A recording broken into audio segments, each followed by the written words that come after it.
In this week's feature segment, food deserts. Some dismiss the idea outright, but the location and number of grocery stores are changing. Food sales continue to gravitate to larger, fewer chain stores as neighborhood operations go out of business. This forces people to travel further to buy food. Those who can't afford the transportation are caught in a bind. Market to Market's Laura Bauer-Bergmeyer reports. It's something a lot of Americans take for granted. Healthy and nutritious food, easily accessible at a nearby grocery store. But in urban and rural parts of the United States, many Americans live in what's been coined a food desert. Simply put, a food desert is a low-income census tract where a substantial number of residents lack easy access to a grocery store. First Lady Michelle Obama estimates that 23.5 million Americans live in a food desert. And you can find these deserts in both urban and rural areas, though they differ. Consider North Omaha. Parts of this community in Nebraska's largest city have some of the highest levels of poverty in the U.S., particularly among African Americans. Nebraska State Senator Brenda Council's district is in North Omaha. Many urban communities, the retail industry will look at the number of rooftops and what the median income is, and those will be the determining factors in whether or not they'll invest the kind of capital that's required to be invested in a full-service grocery store. This is one of those neighborhoods where you won't find a large grocery store. J&D grocery owner David Adams has lived his whole life in this North Omaha neighborhood. He's tried to keep healthy options in his aisles, but says spoilage caused him to throw away a lot of the product. Well, the neighborhood here, a lot of my customers are walk-in customers, all from the neighborhood here. It wasn't a grocery store way back in the early 30s, so there's always been some type of grocery store here. I think through the years, obviously, it became more of a convenience store. When I bought it, I wanted to turn it back into a grocery store. So in doing that, you know, we're adding the meats and the produce and everything else besides just your chips and your beer. Trying to keep that going throughout the years has been tough. In 2009, with a grant from the Centers for Disease Control, the Douglas County Health Department identified neighborhoods in North Omaha that had the highest combination of high-risk health factors. It then zeroed in on neighborhoods where citizens had to travel over 1 mile to find healthy food options.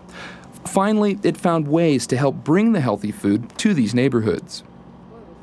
These grocery stores are continuing to use the distribution system that they've had. So if they're using a wholesaler, they're continuing to use that wholesaler. What we're trying to help them do is figure out what they have in their store and how to offer some different products. In most cases, they can get those products from their wholesaler. The problem has been that there's been no demand for them, so that it's not fit within their business model. University of Nebraska Extension has come in to provide samples of fresh food options offered in these stores to create a demand. It's pretty good. Thank you very much. All right.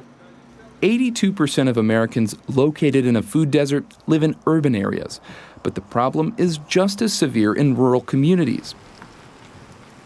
Around 130 people live in the small town of Cody, Nebraska. Tucked in the northern sandhills of the state, residents here have to drive 40 miles to get to the nearest grocery store. We haven't had a grocery store for 13 years or something even more than that. Teachers at the high school saw a need for the store and an opportunity to integrate hands-on curriculum in the classroom. So the school applied and was awarded 2 USDA grants in 2009. One $75,000 grant will house an entrepreneurship incubator within the school and ultimately establish a grocery store.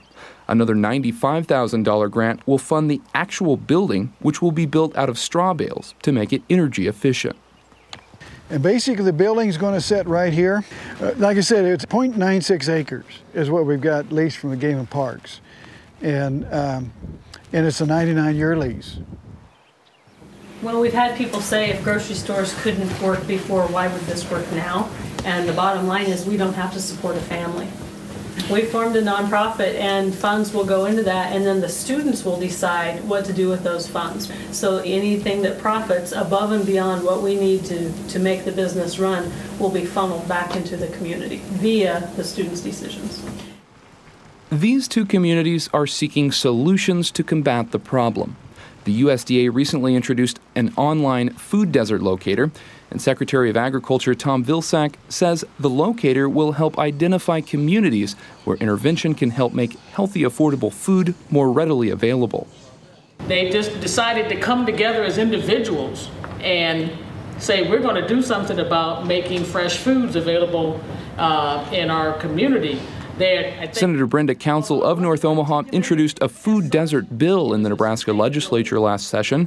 The measure would have authorized $150,000 each of the next 2 years to increase access to healthy foods in food deserts. But Nebraska Governor Dave Heineman vetoed the bill, saying he supports the goal, but the bill duplicates other federal programs. Despite having passed by a healthy margin, after the governor vetoed the bill, support dropped off and an override was unsuccessful. And that student board member is working to organize what we look at as the next generation of food system leaders within Iowa. I think when we look at the subject of food deserts, it's very quick to think it's a political problem or it's a big ag, small ag problem, and it's really not. The solution to food deserts has to include looking at the entire food system. And what we do as a food systems council is we make sure that there's a place for everyone at the table, that there's an opportunity for big ag to sit next to small organic producers, to sit next to the large distributing company, to sit next to the manager of the grocery co-op, so that by sitting next to each other, they can't point the fingers at each other for blame, but they have to work together for solutions. They have to work together for commonality. So what you think? It's good. It's good. Yeah. And it's healthy too.